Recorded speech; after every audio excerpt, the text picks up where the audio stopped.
May gagawing project pala si Daniel Padilla na may shoot sa Japan.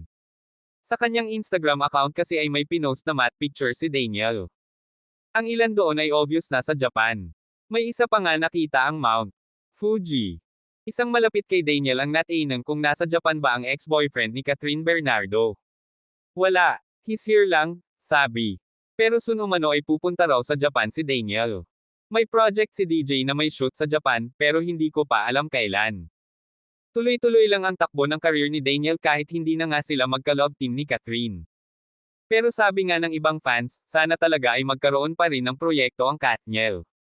Ayon sa balita ay may bagong makakapareha si Daniel Padilla sa bagong proyekto nito na ibibigay ang Absan kaya't tiyak na ikagugulat ng ilang mga fans. Pinagkaguluhan nga ang new hairstyle ni Daniel at marami ang nagkomento na lalong gamwapo ang kapamilya actor kahit walang girlfriend.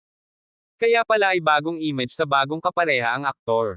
Kinumpirma naman ng nanay na si Carla Estrada at ikinwento nga niya na para sa new project ng anak ang new look nito. Magkakaroon naman ng announcement ang ABS-CBN tungkol dito, dagdag pa ng actress TV host. Samantala, naispatan ang mag-ex kamakailan lanang sa kasal ni Robby Domingo at asawa nitong si Mikey Pineda. Sa larawang ibinahagi ng isang fanpage ng Katniel, makikitang magkasama ang dalawa na tila naglalapit pa. Masaya naman ang fans ng dalawa dahil kahit pa man daw na hiwalay na ang mga ito ay civil naman sila sa isa't isa.